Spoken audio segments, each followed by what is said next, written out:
Hello, everybody, and welcome to Unapologetics. I am Brentley, and we got Tyler here with us, and we're going to be talking about apostasy but not atheism. So, how you doing, man? Doing pretty well. How are you? Pretty good, hanging in there. Good. Good to hear. Good to hear. Yeah, I had reached out to Robert. You know, he always sends me over all the folks that I can have conversations with, Oh yeah. and I have ADHD, so I don't check on anything until like the last second.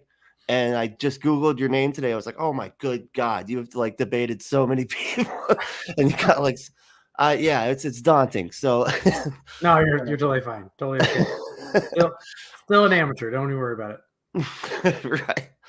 But so tell me a little bit about what happened, because I saw it. Okay, so you had a video up where you made a public announcement, and the way I found that was I saw all these people trying to dismantle it, Yeah. and so that was kind of odd. I have to say I've never seen anybody try to dismantle somebody else's deconversion announcement, but it was interesting.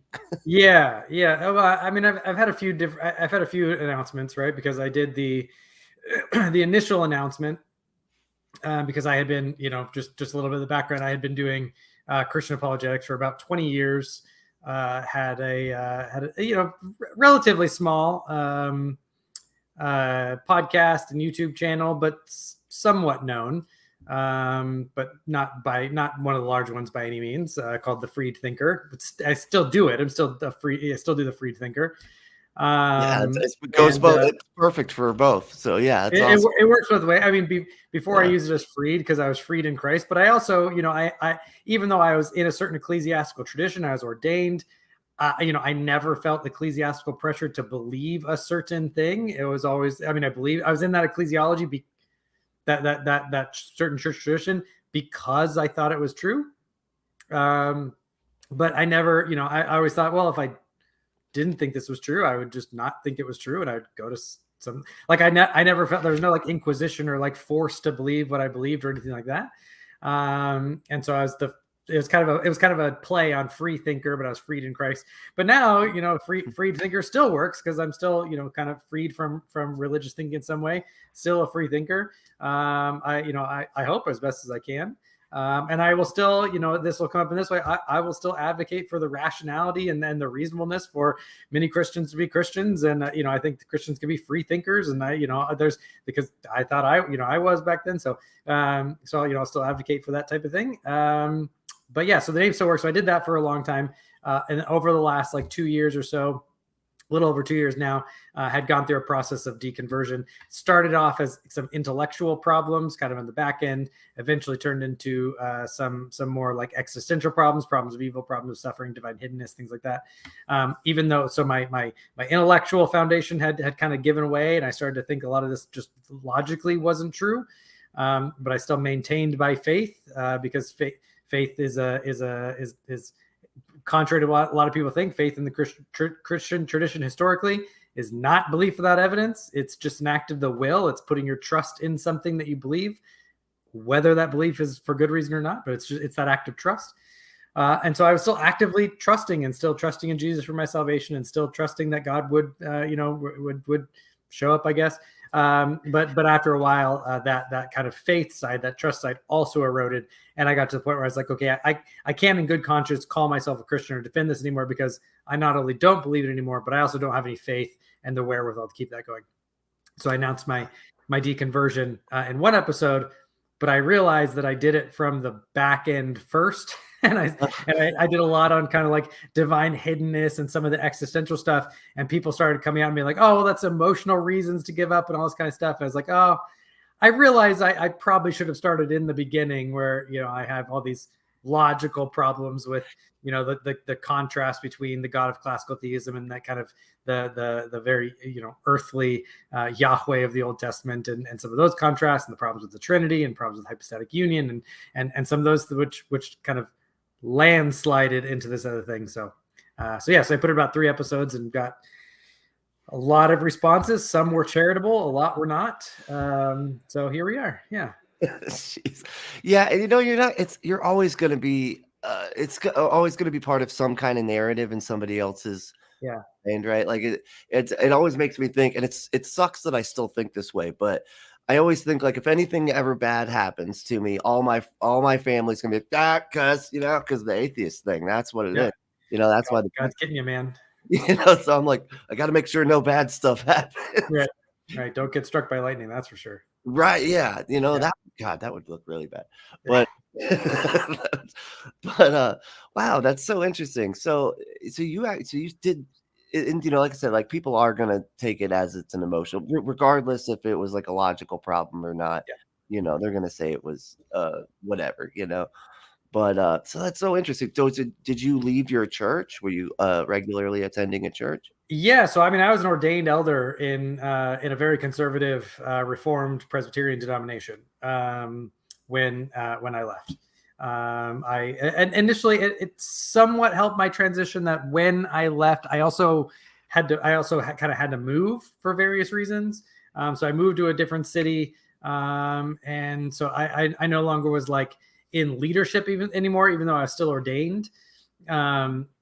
Although once I moved, the ordination ended, and then I was going to a church, and I was going to some Bible studies, and I was doing I was trying to recapture my faith. I was memorizing scripture, I was praying every single day, I was reading my Bible more than ever, all that kind of stuff. But I hadn't like redeveloped that community yet. I was still in community, I was still doing church things, but I didn't have like the leadership structure, like me involved in leadership and stuff, that makes it really hard when people do deconvert and want to step away. So I had a little bit of an easier transition out than I know a lot of people have. So mine was I know somewhat unusually easy. Oh, that's nice. Yeah. I shouldn't say easy. It's still very, very hard. It was not as emotionally difficult because I didn't have, the church I was at, I didn't have 20 years of relationships with these people. So that's what I should say. It was still very hard, but it was easier than that. Yeah. Wow. Okay. Did you feel like a sense of loss of community when you left? Or did you feel like you don't like who do I hang out with now? Who do I talk to? A little bit. I mean, a little bit. Some of it was hard in that degree. There's lots of community, although some other things in my life were happening also, and I was kind of building up a different community of because I moved, and so I had other friends that I was hanging out with, and some other things going on. So it wasn't like I went from like again, I had gone away from the church I had been at for 15 years or so, 10 years or so, and so like a lot of those really like deep connective relationships were already kind of, I mean, we still like were in touch, but we weren't like, I wasn't seeing them at all. So it wasn't that kind of just geographically ripped off that Band-Aid for me, I should say. Oh yeah. See, okay. Yeah, that's kind of nice too. Wow. Yeah, so that kind of helped kind of soften the blow there Yeah. a little bit. Yeah. So I mean, I'm in the Los Angeles area. I moved like 30 miles away, which in a lot of places people drive 30 miles to go to church, but in Los Angeles, that's like an hour and a half in traffic. So right. That's a good point. Yep. Yeah. You don't go that way. I have people that come to Los Angeles like, oh, it's 8 miles away, we'll go to dinner. And I'm like, that's an hour drive at rush hour. Good luck with that. Right. You might as well walk, It's about as fast. Yeah. Right. That's crazy. So so you said there's like some of the logical reasons that you broke down. So and you said you're not an atheist. So it didn't Correct. fall all the way. So but there were some issues with Christianity specifically. Yes. So I'm not an atheist, right? I'm still a theist. And I'm still a classical theist to boot. So I still think that God is the base, effectively the omni attributes, with a couple caveats. I think God is still a say, immutable, all that kind of stuff, because I think that those are grounding attributes that ground other features of reality. But I'm not a Christian, so I found in apologetics, with the exception of a couple of arguments, a lot of the arguments that people have to support Christianity either don't actually support Christianity. If they go through, they support theism generally, but not Christianity. Or the ones that do support Christianity, like say the argument from the resurrection, or like some there are some presuppositional arguments Bosserman I was trying to think of his name. Bosserman gives an example of a certain type of presuppositional argument that tries to use God to ground the one and the many, and particulars and incidentals and things like that, that I just find wildly unconvincing. And arguments for the resurrection, even when I was doing apologetics as a Christian, I thought things like the minimal and the maximal case arguments for the resurrection were just, they weren't defensible. They weren't good. And anything that you could defend in them was like so minimally evidential that you couldn't get all the way to the resurrection conclusion anyway. So even as a Christian, I was like, well, that's just not a very convincing argument to begin with. And so now definitely not. Although, I'm not I'm a theist. I'm not a naturalist. I'm not, presuppositionally committed to denying the possibility of miracles or anything like that, or thinking that, only naturalistic explanations are valid explanations. I don't have any of those types of things. So I'm finding that a lot of Christian apologists are still not quite sure what to do with me at that point. So, right, because it's kind of odd with the theist thing, because I feel like is theism directly in contrast to naturalism? Like, is that, I feel like there's got to be scientist Christians, right? Like, there are scientists, and it depends on what you're, if you're talking like metaphysical naturalism, which is the claim that basically only the natural cosmos exists. I would say, well, yeah, there's some contrast, there's some contradiction there, because obviously as a theist, I think more than the natural world exists. So I'm not a metaphysical naturalist. When it comes to things like methodological naturalism, where we're trying to come up with explanations for natural phenomenon, right? There's going to be some more overlap, right? So you're going to have Christian scientists who are going to engage in methodological naturalism, where you really only appeal to natural sources to try to explain things.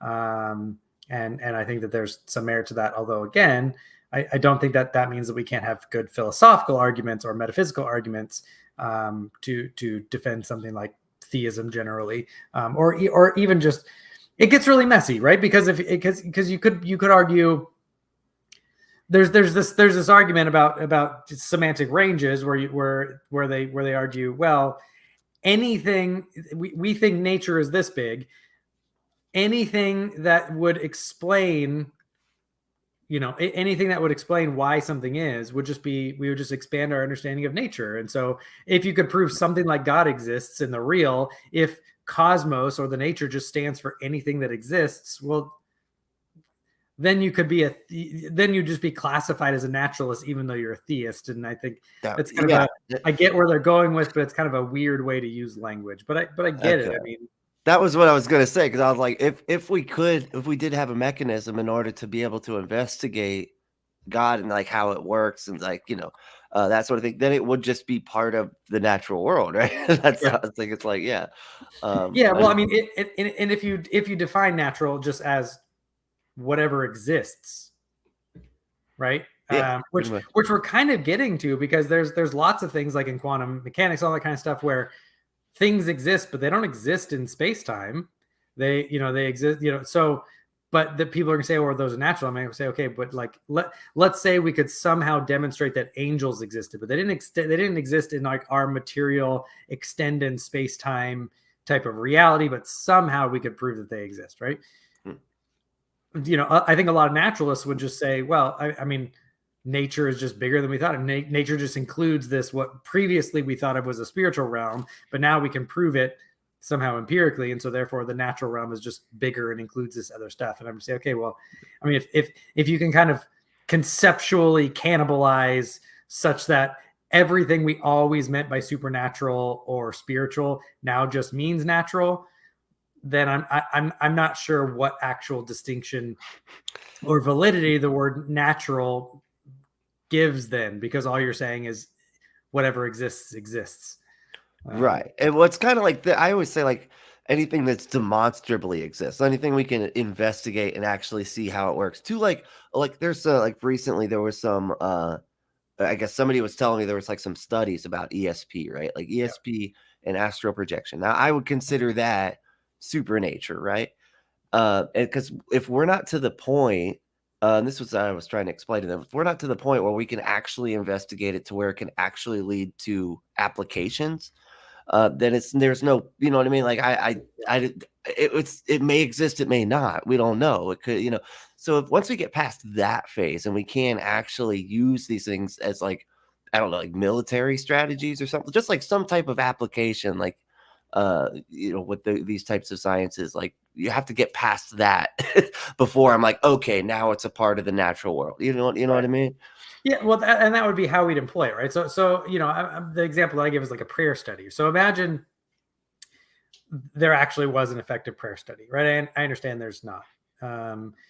I don't think it's as conclusively defunct as some atheists want to make it to be, but there's clearly no prayer study that shows like prayer to Yahweh is effective, right? So, but let's say there was, right? Let's say you could have some type of empirical study that shows that when people prayed to Yahweh in the name of Jesus, like healings happened, right? Whatever it is, or whatever the prayer was, right? And you kept it in line with Christian scripture. So it wasn't like you were praying for a Mercedes to get rich or something like that. You're praying for, let's say we checked off all the boxes such that, even the Christians would be happy about it. Although I think the Christians, if they had a prayer study, they would use it. They get defensive because there aren't any that show that it works. But let's imagine that it shows that it works, right?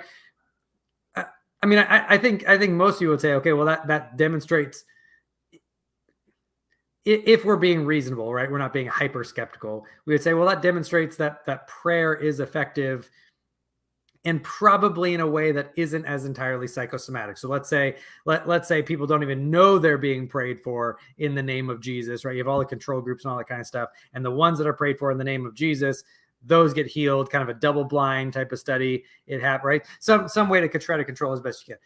At some point, I think reasonably, okay, there's something to this. There's something to prayer in Jesus' name. These people don't know it actually is somehow effective, right? Even if we say that shows that there's some type of supernatural power at work, whatever, supernatural. I think a lot of atheists and naturalists will say, well, even if that's the case, nature is now just is something that happens in nature. Now we don't know what the mechanism is. So instead of saying that God did it, we now just have to say, I don't know, because we don't know what the mechanism is. And there's all these kind of other tactics that go along into it. But yeah, so it just becomes unclear then by, if you're a naturalist and you're against the supernatural, but every time something supernatural could potentially be proven, you would just call it natural. Then I don't actually understand what your position really is at that point. Right. Yeah, I understand. I mean, I agree. It kind of gets muddy at that point, right? Yeah. It goes from one thing to another. It's like I'm gonna kick some sacred cows. It's like the whole like atheism is just a lack of belief. Right. Yeah. I get that that's a use. Go nuts. If that's how you use the term, go nuts. Use the term, right? Words have different usages.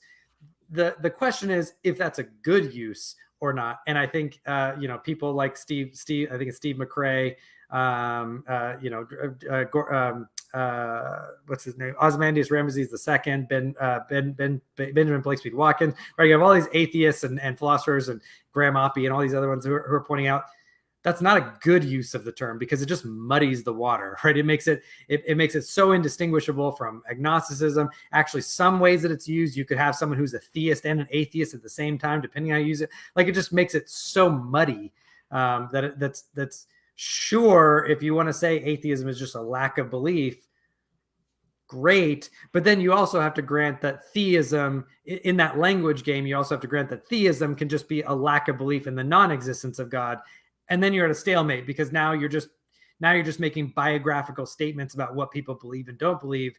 You're not actually talking about the question, does God exist? Which is normally what isms are. So it gets super messy and there's all these semantic games. So when you put it back to the individual being like whether they are convinced or not convinced, it changes it takes it out of an ism. Yeah, because normally when you think about words like capitalism, it's not, well, the capitalism isn't this person has a belief that capitalism is true. Right? Capitalism is the concept that a capitalist thinks is true. Right? So if you say atheism is a lack of belief, it's already a weird way to define the term because you're already making an ism how you would define an ist. Right? That's how those suffixes work. There's all kinds of things that go along with it. Again, people are going to define words. Words don't have static meanings. They have uses. So if someone uses atheism to mean a lack of belief, fine. You just have to realize that it's going to create all kinds of conceptual issues. Steve McRae has a paper he put out, I think in 2019, 2020, where he basically shows that it causes this, what he calls a semantic collapse, where if you define atheism as a lack of belief, it basically causes this collapse of all the terms, where now it's not clear how you can mean it, because atheism, agnostic, and theist could all be collapsed into the same.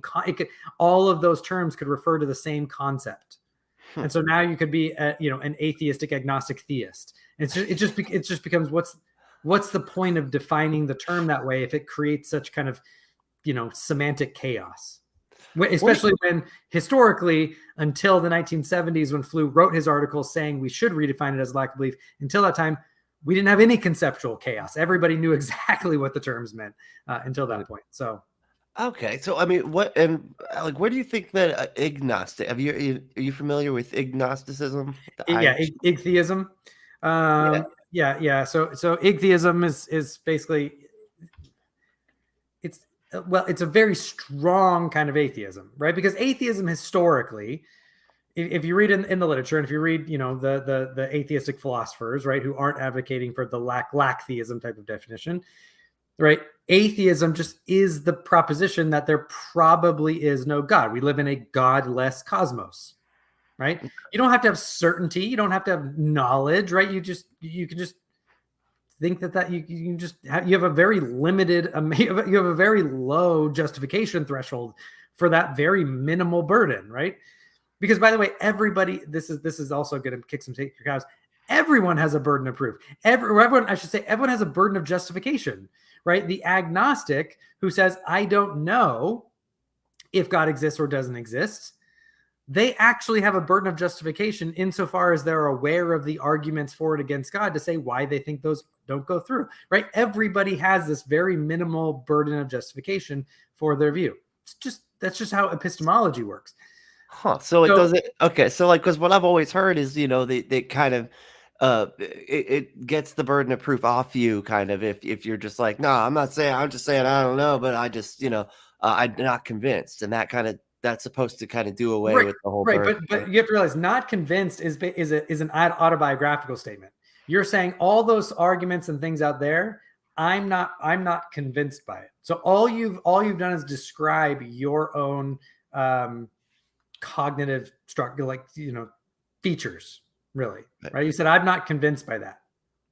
Right. So this is why I say you would no atheist who defines it this way would let a theist get away with that. Right. So let's say a theist says, oh, well, okay, atheism is just the lack of belief in God. Theism, it's not the proposition that God exists. It's just the presence of belief in God. Right. Well, what burden do I have? None. All I've said is that I possess a belief in God. Now, if you ask me why I think that's true, or why I am justified to hold that, then I have a minimal I have a burden to bear that justification. But if I go to an atheist and say, okay, well, you don't have a belief that God exists. Why? Why aren't you convinced? Why do you think this is not the case? Now you have a burden of justification, right? When you play kind of that shift the burden game, it's not helpful, because it's going from the question, does God exist or does God probably exist, to me saying something about my own autobiographical state, right? It shifts what the topic is. And nobody should do that. Christians shouldn't do that. Theists shouldn't do that. Atheists shouldn't do that. Agnostics should do that. So atheism historically has been the position that there is or probably is no God, right? Okay. And atheism is that. As far as I understand it, is the stronger position that says not only is there not a God, but it's just incoherent to say that there's a God. It's just a meaningless. There's no conceptual value to saying God exists. You might as well say swivel sorps or wobble doops, right? It's just an incoherent concept. You might as well say that Mary Bachelors created the universe, right? So atheism is going to be a much stronger claim than atheism, as far as I understand it. Oh, okay. Because I was just I've because it can be defined in so many different ways. Like a god can be a blue person with an elephant head, for one Right. like for one group, and then like an invisible like thing for another group, and another group has like a carbon. So like if it can be defined so many different ways, it kind of makes the definition of that word very difficult. You're kind of asking me to believe in a thing that how, like, which one, like what kind, like what do you mean? You know what I mean? Yeah. So Which is entirely fair, right? So, well, I mean, it's mostly fair, right? I would say that in the West specifically, we have a some. I don't think the definition is as amorphous as people make it out to be, right? We generally know when we talk to someone and they use the capital letter G, they're in some type of monotheistic. God is this omnimax necessary being who created all things, right? We generally know what that concept is. There may be some fluctuation, ins and outs, and all that kind of stuff. You have to, but that's general. They're not talking about Vishnu or Ganesh or any or any type of thing like that, right? So, and I think most people in the West are happy to say, look, if some type of God exists, right? Probably not going to be the kind that we would expect if we kick over a rock to find it, right? Probably not going to be a thunder god. Probably not going to be a lightning god, right? Probably not going to be that kind of these very contingent, almost pagan types of concepts of God. If there is going to be a God, it's going to be something like in the tradition of the God of philosophers, or some application thereof, like of Christianity or Islam or Judaism, right? So at least in the West, that's kind of I think the overall sentiment. So I think it's somewhat not analogous when you're saying, okay, as an atheist, Ganesh is on the same conceptual level as the god of classical theism, right? Because Ganesh doesn't have like tomes and tomes and tomes of literature with different contingency arguments and fine-tuning arguments and cosmological arguments and ontological arguments, right? There's not really much philosophical weight to Ganesh, for example. good. Oh, okay. And so you feel like there is, and is that why? It's because it's like it's contingency kind of thing. Like you feel like there needs to be something as a like a domino knocker kind of thing. Yeah. So I have a hard time, and I'm going through. I'm only 2 years started the process of deconversion, although I was still self-consciously a Christian until about October of this past year. So going through deconversion, as most people have done it, is interesting because I still have beliefs, but I'm also finding that a lot of the things that kind of held up beliefs now kind of go under review. And I'm still kind of in that reviewing and playing with concepts topic, kind of process. But I'm still finding at the end of the day, and I don't know if these are kind of metaphysical commitments that I have that maybe will erode over time. I'm not sure, but I still have this very ingrained concept of some principle of sufficient reason, right? There needs to be some type of causal backdrop to things. We need to have some type of meaningful explanation that's more than just a claim of a brute fact or just a simple bald axiom. I find those types of explanations far less satisfactory than saying that we have this concept that can serve as a causal backdrop. And I still find the concept of God. So when we talk about explanations, we could talk about explanations that have high explanatory value because they exhibit a lot of what are called explanatory virtues, right? So they have high scope, they have minimal complexity, right? They're more simple or more elegant or more parsimonious with more things.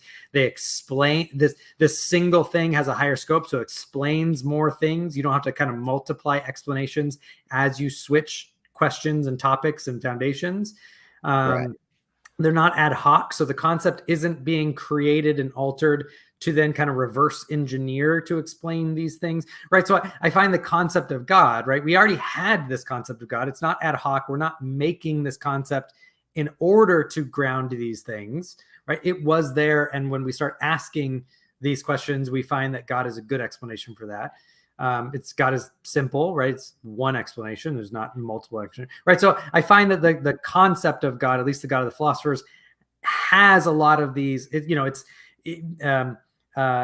not just a brute fact, right? It's not just this kind of unexplained thing, because a necessary thing, its necessity does explain it. That's something being necessary is different than something being a brute fact, right? A brute fact is it's something is true, but it could have been otherwise. A necessary thing is something that could not have been otherwise. It necessarily is true in all possible worlds. So if God exists necessarily. And so that necessity explains why God exists, right? It's not just it just is what it is, and that's just a brute fact without explanation, right? You don't even have necessity to explain it, right? So I still find the concept of God as a satisfactory explanation that has all these explanatory virtues for all these kinds of questions about laws of logic and specified complexity and why there's something rather than nothing and one of the many, and right, all these types of questions. I have a single answer that has high explanatory scope, has high explanatory value. It's not ad hoc. It's parsimonious with all these, right? So I still am there. Now, as I deconstruct, could I find some of these to be less and less plausible as I go? Sure, maybe that's the case. But as of right now, that's kind of where I still stand. Although there has been some progress, because I am finding that even though I think Christianity has specifically a much harder time answering something like problem of evil, problem of suffering, I'm having a hard time finding any good theistic answer for it, other than skeptical theism. Or Christianity polytheism. adds extra baggage, I think, that makes it even harder for Christianity than just theism. But that is one of those things where I'm like, ooh, I don't know how to ground that God is omnibenevolent. Right. I mean, couldn't polytheism answer that? Like a bunch of gods fighting behind the scenes we don't know about? But then you give up all of the other explanatory virtues. Oh, okay. Right? So it's that question of, do I want to be able to ground all of these features of reality, or maybe have this answer to why there's evil and suffering? But I'm answering this one. I'm pushing down this one bump in the rug to shove up these 7 other bumps, or I can keep these other 7 bumps up, and I just have this one problem I have to deal with.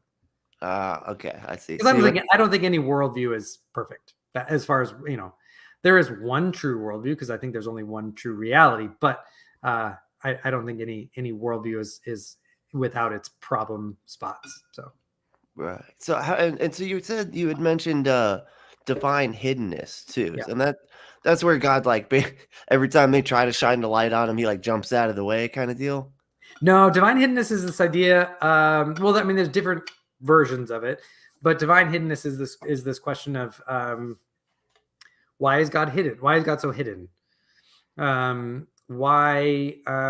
if, for example, in Christian theism, right? if God desires all to be saved, right? It seems like God could do all kinds of things to make his presence known so that we could all believe that God exists. Now, it might not guarantee personal saving faith, but it seems like there's all kinds of ways that God could appear such that, no one would be atheists. You'd probably have a lot more, I probably wouldn't have deconverted, right? I've given examples of, even if you want to make it minimally evidential, right?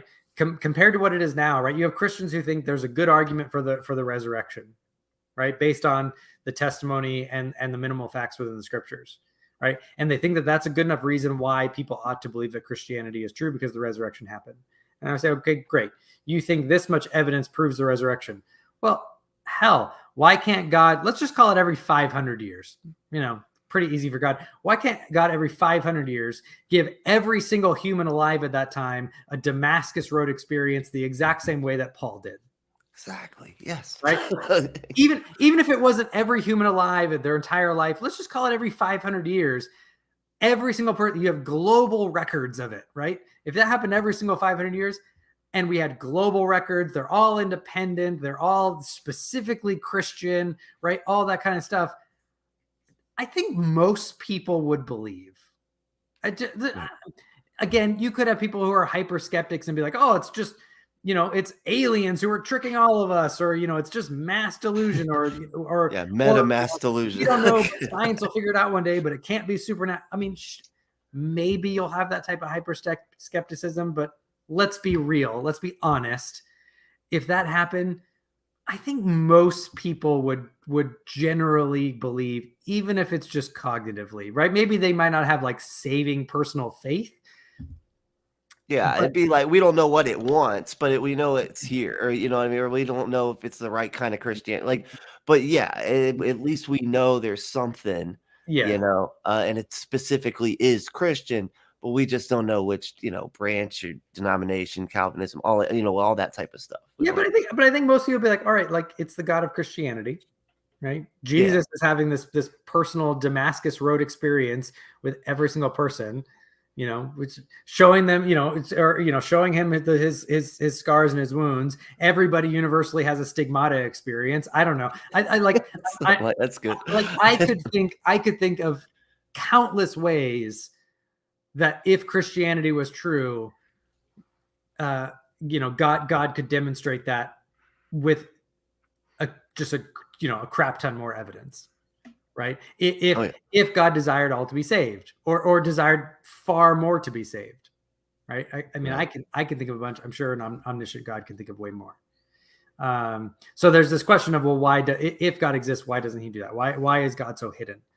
And that compounds with problems of evil and suffering. Why is God so hidden when there's genocide and Holocaust and child molestation and all that kind of stuff, right? Oh, I see.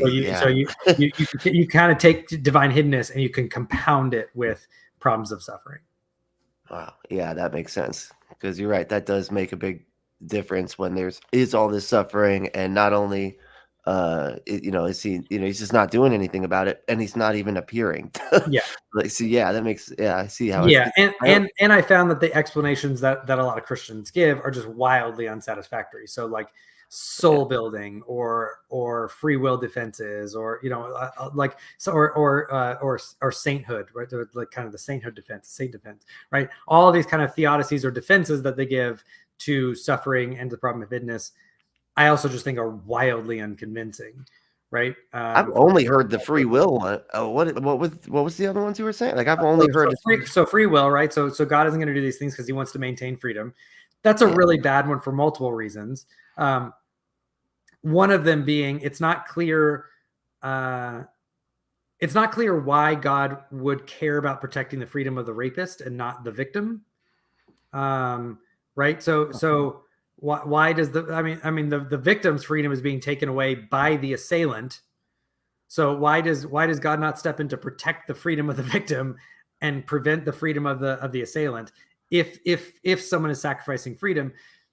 But I can think of tons of ways that God can do it without sacrificing freedom, full stop, right? Because freedom, there's a difference in philosophy between the freedom of the will and the power of outcome, right? So let's say you have someone who wants to murder someone, right? I could let's say I hated you. I could freely choose to murder you. I could walk up to you point blank, aim a gun, pull the trigger, and try to kill you, right? I could make that decision, choose that course of action, right? But the outcome can be prevented, right? God could make it a law of nature that any time a blunt object, moved with malice towards another human, would turn into a marshmallow. Right. Okay. It doesn't even have to be divine intervention every single time. It could just be a law of nature, right? Such that no one could ever be murdered. Huh. Yeah, right? It's an interesting like precogs, but another step.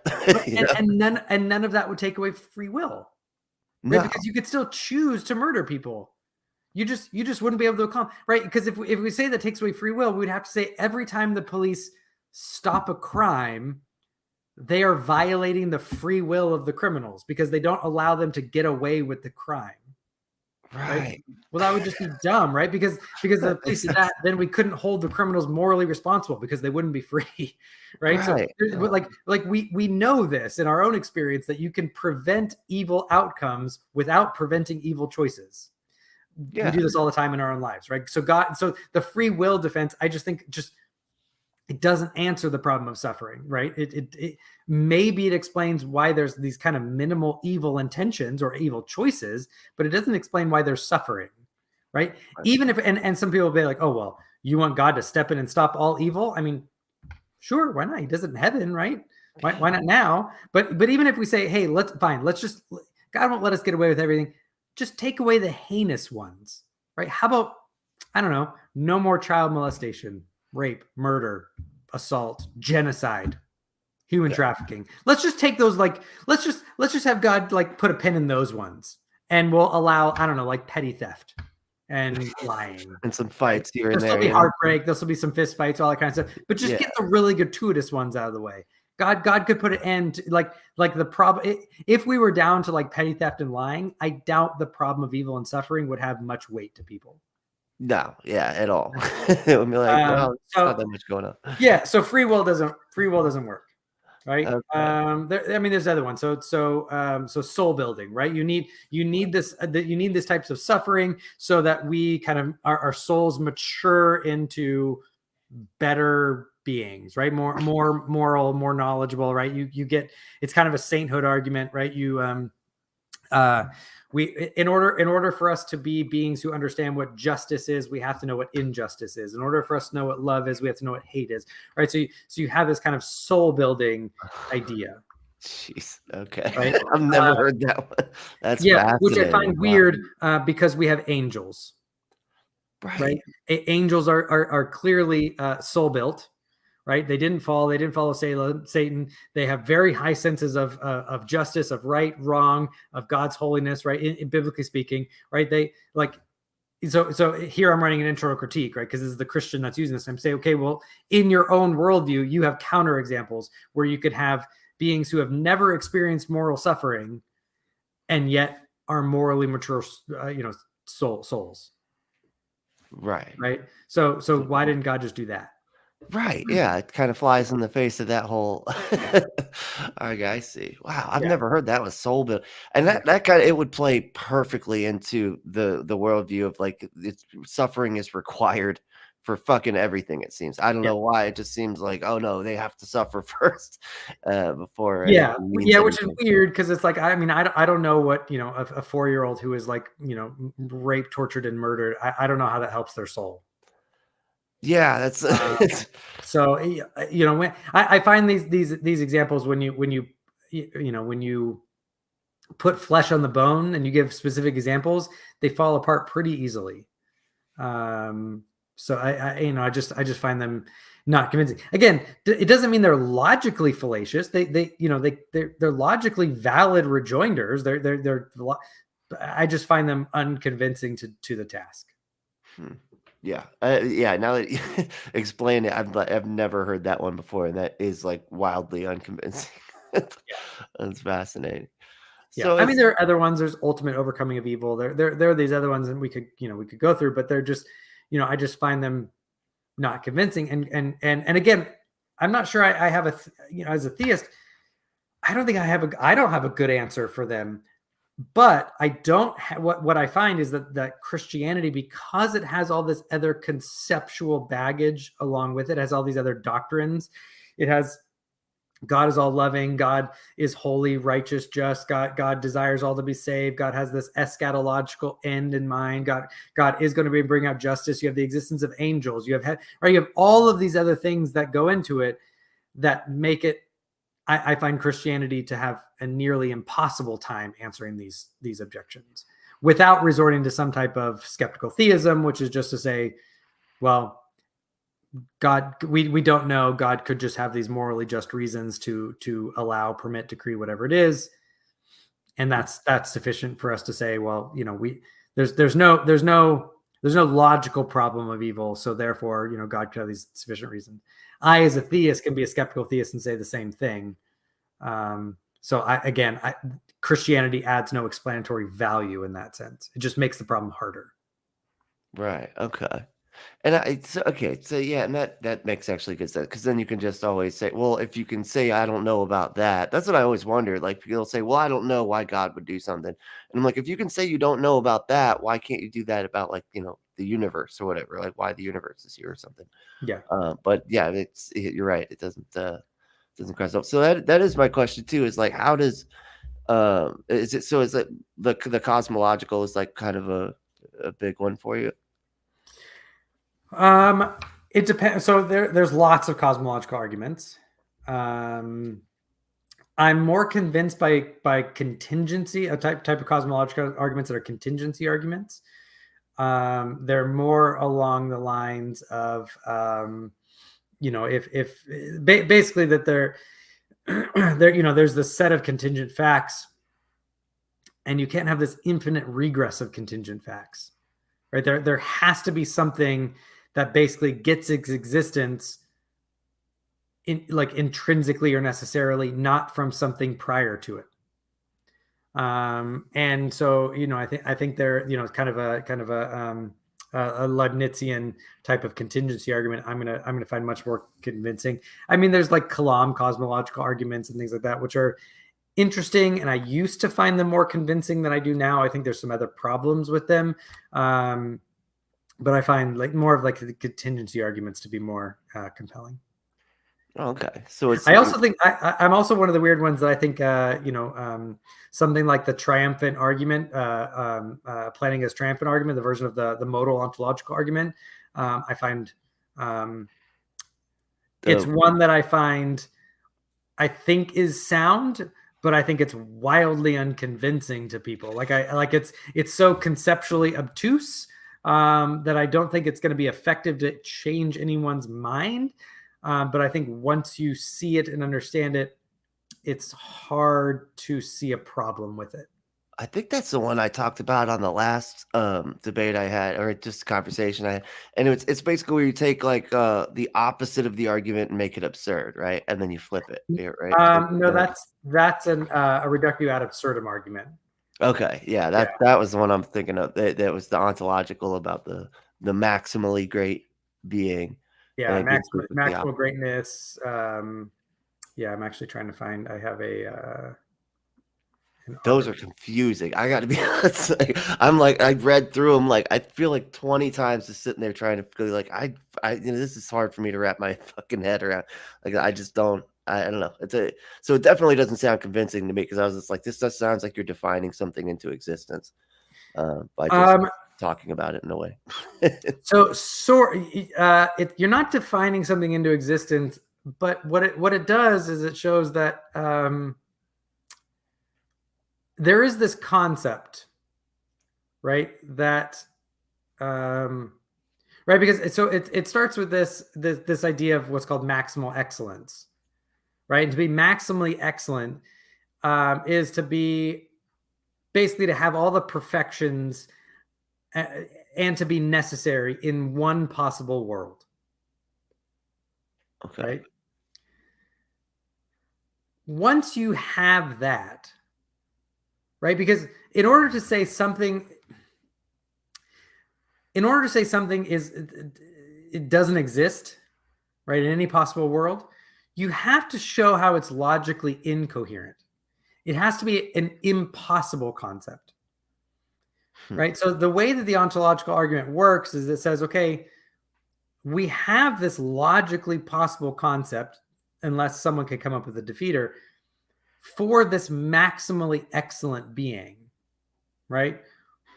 Which just is a necessary being, right? Okay. Because a necessary being would exist in a possible world. Right. So it kind of ties to the contingency. Yeah. So, but once you have it in one possible world, but it's a necessary being, so it has to exist in every possible world. It cannot not exist. So the instant that, and actually the argument kind of once that is granted, once that, well, and it's not even once it's granted, once that's not defeated, the rest of the argument just kind of follows from that. Right. So it's saying it's not just defining it into existence.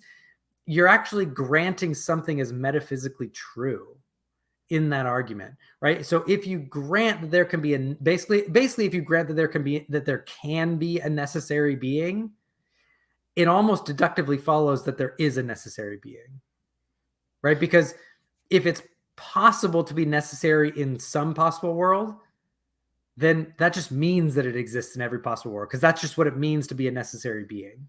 So when we're saying a possible world, what does that mean exactly? It's like a world that I can just think of, like it Yeah, could, a possible world and possible world semantics is any world that can be described by a set of true propositions, right? So it's a way the world really could have been, right? So it's, okay, so there's not a possible world where there's a married bachelor, because that's just internally incoherent. There's no married bachelor possible world, right? okay, But there is a possible world where there's pink elephants, right? oh, okay, But it's not this world, right, right? okay, As far as yeah, we know, right? So it's not this world, but there is a possible world, because there is a world where we can coherently describe that set of things. That's a way the world really could have been, right?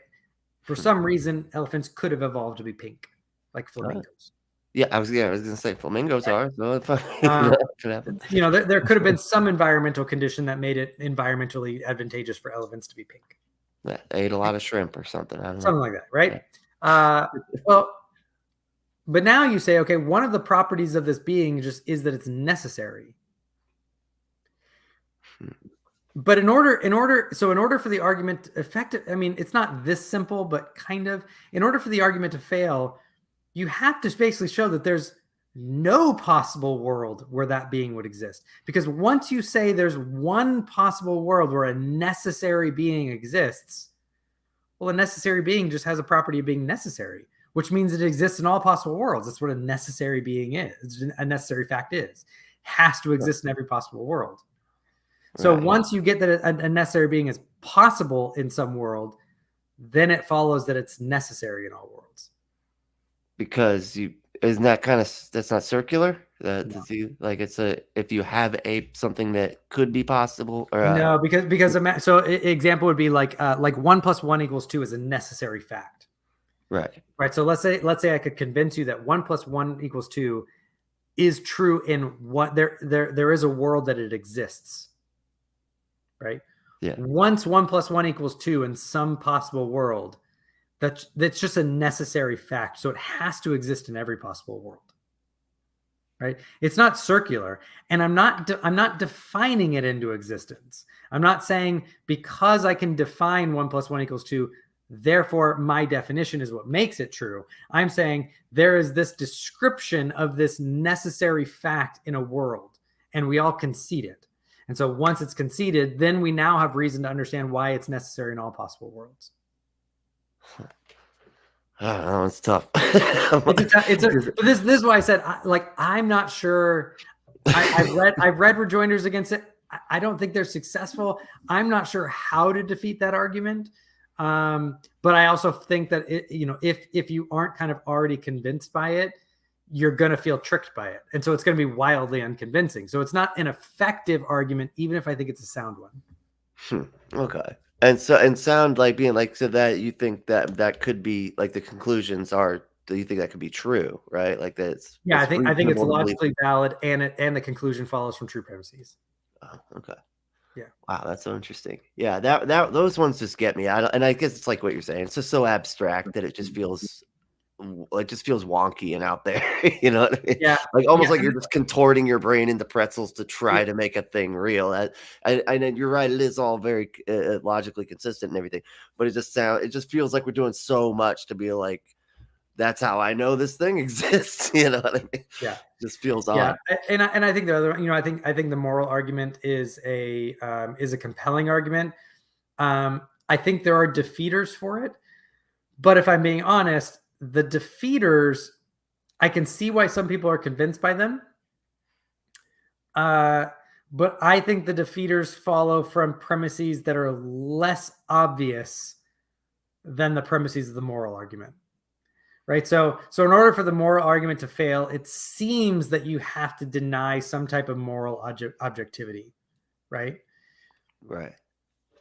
I think that it's more obvious that something like raping and torturing a small child for fun and profit is wrong, objectively wrong, not subjectively wrong. I think that's just a more obvious fact than any support that you could give to try to support that morality is subjective. Right. So I think any defeater is going to be built on premises that are just less obvious than the premises of the argument itself that it's trying to defeat. And so it's kind of the inverse, right? So on this case, I think that the naturalist or the subjectivist or the moral non-realist is going to have an easier time. They're going to be able to give some defeaters for the argument, but I think that their arguments aren't going to be convincing in the same way that I think the ontological arguments from my side aren't going to be convincing to them. Okay. Interesting. So, and with the moral argument, it's basically like if a God exists, then there isn't anything that is objective morality. Either way, if God did not exist, then there would not be objective moral values and duties, because it becomes very. I don't know how you would ground objective morals without God. I mean, I honestly don't know how we do it with. I mean, even if if the one that currently exists, if it did, right?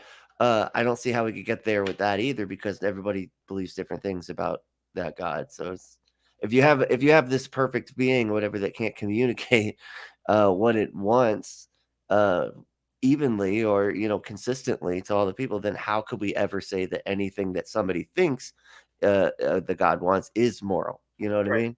But I think what you've done is you made a move from what's called moral ontology to moral epistemology. You've moved from what is objective morality to how do we know what specific morals are, right? So it may be the case, and I think your concern is valid, right? How do we know which moral system is right?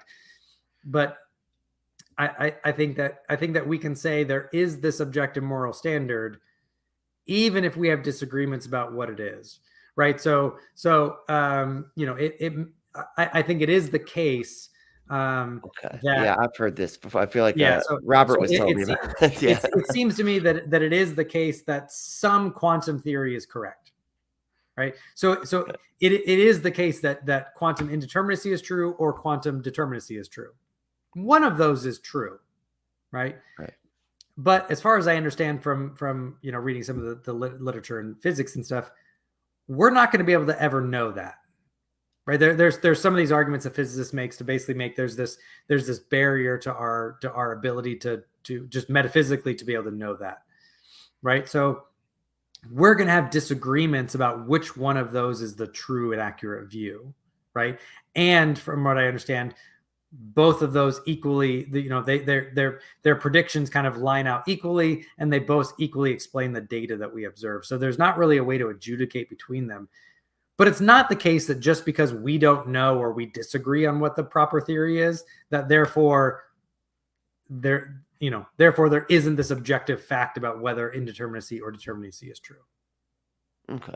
Right. So you can't provide a defeater for the ontological question by saying, okay, well, epistemically, we don't know which one it could be, right? Because it could be the case that God grounds objective moral values and duties, but maybe for certain reasons, maybe this is where soul building comes in or something along those lines. Maybe for different reasons, kind of that saying that, the journey is the destination. Maybe it is the case that us struggling to find what is morally good and ethical and growing and all that kind of stuff. Maybe that is a moral good that strengthens some kind of virtue muscle.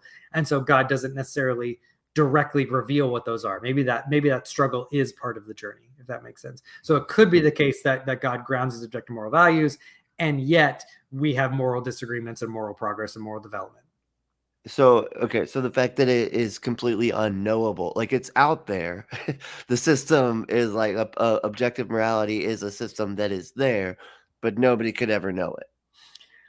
Or nobody can ever know it perfectly, right? Because I think it is the case that we can know some things about it, right? I think if we're reasoning properly, we can know, again, that raping and torturing a small child for fun and profit is wrong, right? I think we can know certain things, right? But it doesn't mean that it doesn't mean that we have like this Cartesian certainty about every single moral fact or about our moral kind of meta ethical theories. Okay. Right? We don't have to know that we know the meta ethical theories before we know some things about it. So you don't, I mean, but so I see what you're saying, like on a philosophical kind of level. I think like on a pragmatic level, though, if everybody's acting like they know stuff they couldn't possibly know, then it almost kind of puts us at a standstill, right? Shouldn't we just like act like it's not objective because we kind of are forced to? Well, I would put it the other way. I would actually say it's. I think we all. I actually think we all have the intuition. I think we all have objectivist intuitions, right? Because what would the flip side be, right? So, if we all went around thinking that morality was actually subjective, right? Right. Then we would all run around and we'd all be, the worst type of presuppositionalists. Every single one of us would say, well, why your standard? Why not my standard? Right? Why do I have to listen to you? And then if you really think about it, then you'd say, okay, well, if there is this no objective moral standard and we really are, everything is subjective, then what we're saying is a criminal, for example, a murderer, didn't do anything objectively wrong. They just did things that most of us don't like. And we are it's kind of this moral imperialism of might makes right, that the most of us don't like it. You just disagreed with us. You didn't do anything objectively wrong, but we're going to punish you anyways. Right? There's kind of this icky feeling to that kind of moral imperialism to that. So I would actually put it the other way. And I would say, I think most of us run around with the moral intuition that there really are things that are right and wrong, independent of what we subjectively think they are. And even if we understand that we might not get that perfectly right.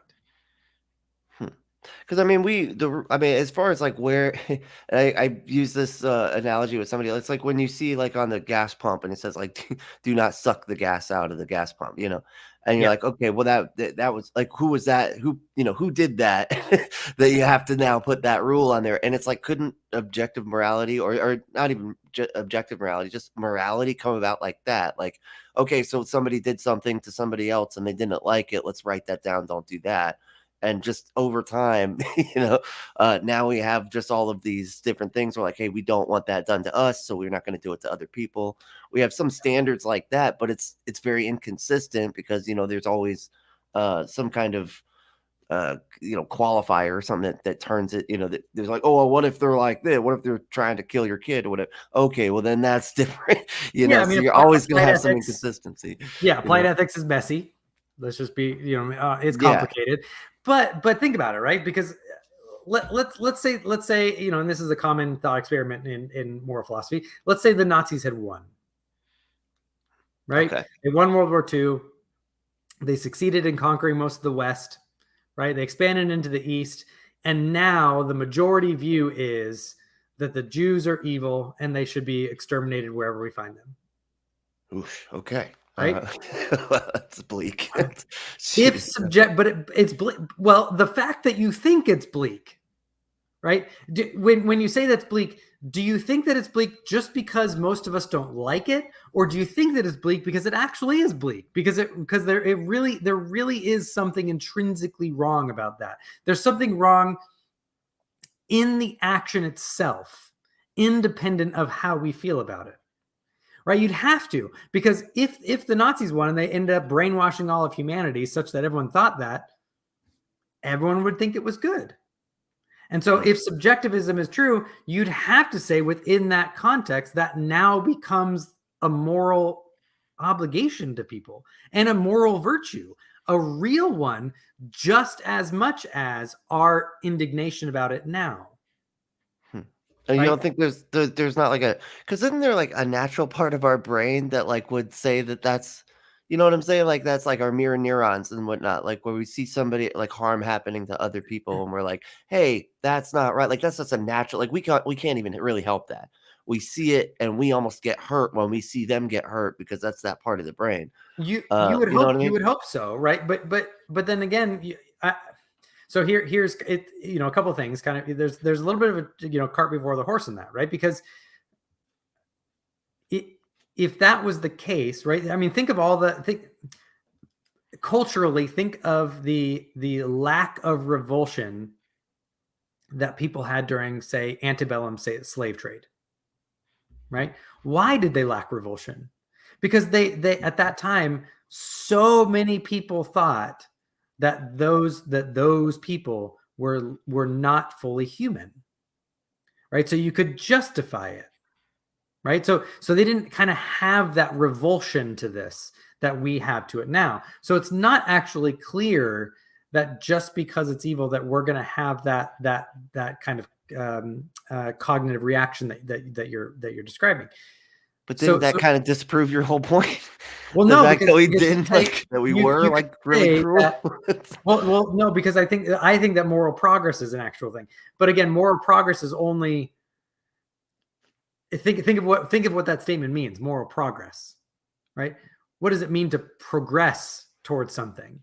Right? It means to Get more get closer sensitive. to the actual end, right? So if there is no objective, real, this thing is the moral good, you couldn't progress towards anything. It would just be changing to things that now we like it more than they liked it, right? We haven't actually advanced anywhere. We've just changed, and we like this more than that, but they like that more than this. And so you can't really, it's not really evaluative in that sense, right? But you could go back and say, okay, it could just be the case also. So on the flip side, right, it could be the case that just like our eyes have evolved to better and better view light in the world around us, it could be the sense that our moral intuitions are evolving and improving as we go, right? They are progressing to more accurately perceive the objective moral value, the kind of objective moral landscape, to bastardize that term, that's around us, right? So that argument could work either way, which in some ways makes it not good, because if the same argument could be used in one direction and the other direction, it's kind of kind of like stops itself there in the yeah. middle. That's crazy. Yeah, it is really a fascinating thing to think about. But and you're right, there is it, because just looking at progress, you're like, it has to be, you want to think that it's leading towards something, right? But it does seem to me that more and more we look at it, like there isn't, like you're right, like we're just getting more and more sensitive to what each other would want, and treat Right. people the way they would want to be treated. And we're just getting better at that, Yeah. and more efficient. Yeah. So if you think of like your natural selection analogy, right, there could be a sense where there's a moral natural selection, right? In the same way that, if everyone went around drinking gas, they would all die, right? Or Right. be very, very, very sick, right? So we don't do that, and it weeds it out, right? It could be the case that we have moral advancement because we have this kind of, I don't know, a kind of a Richard Dawkins meme type of thing, where we develop and we go, because as we try these certain moral things, there's this natural selection that if you hold that type of moral ethic, your kind of mimetic material, not genetic material, but your mimetic material will die off, because it doesn't lead to the types of outcomes that are actually objectively good for our species. Right. That's And that. they don't actually align to the objective facts of reality, right? So the animal that can't see the tiger crouching in the woods, is that objective reality is going to die off faster than the one that can, right? Right. So the human groups that are not properly observing these objective morals, their ideologies are going to die off faster and sooner than the ones who do actually observe those objective moral facts. Right. Yeah, and I feel like that's probably what's happening. But I could be wrong too, though, because I mean fascism just seems to be so compelling to so many people for whatever reason. I think it On just, all sides. yeah.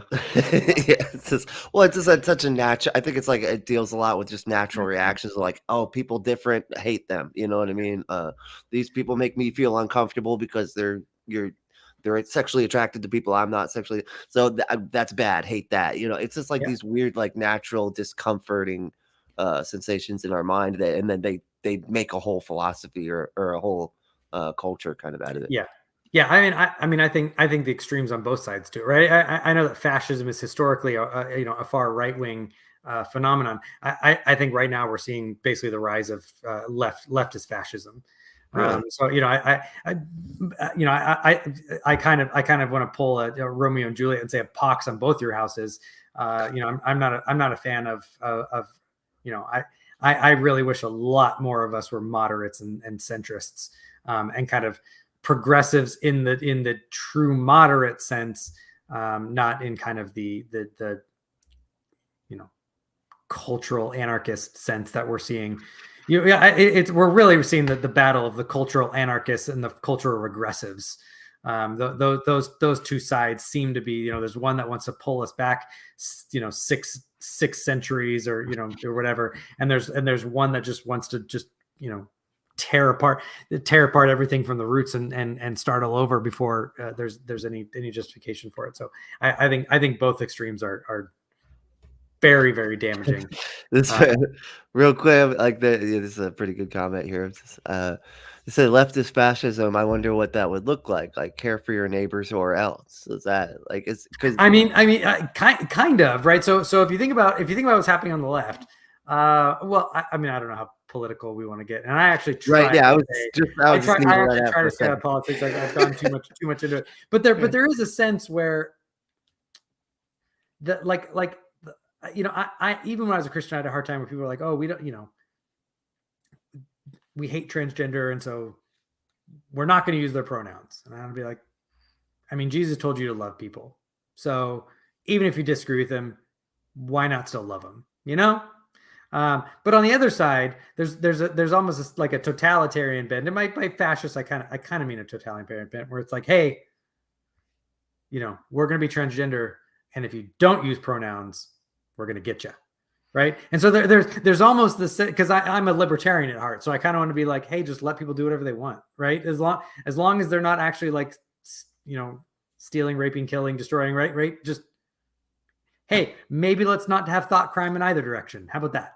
So there's this kind of sense where the far left, again, I know leftist fascism is historically an oxymoron.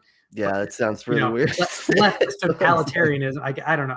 I do it. Yeah, totalitarian. Right? That makes sense. Yeah, I got whatever. Like there's that on that side. There's fascism on the right. Let's get rid of both of them. How about us sane people in the middle can try to get things done? We just love everybody, try to be reasonable, and go from there. So. Fair enough. Yeah, I'll have to have you back maybe for a political discussion at some point. I honestly, this is about as political as I get. For my own mental well-being, I try to stay out of politics as much as possible. Probably a good idea, honestly. I get it. But well, hey man, thank you so much for coming on. This was really cool. Yeah, absolutely. Yeah, I feel like I learned a lot. So yeah, I'm happy to be here. Happy to come on and have a discussion. I don't know if there's any other questions. We veered way off from Christianity and theism, but yeah, that's all right. That tends to happen with I just kind of, I don't know. I follow where I feel like it's going, but well, it was really cool and very it was very helpful for me too, because a lot of the like deep philosophical stuff I get it just gets out there. I would say I'm so much more practical. I feel like so, but it is helpful to talk about it, kind of reason my way through it. Yeah, so. Absolutely. Happy to discuss. Awesome. All right, everybody. Well, thank you for watching, and we will be back next time. And thanks to stay logical but loving. Compassionate but skeptical.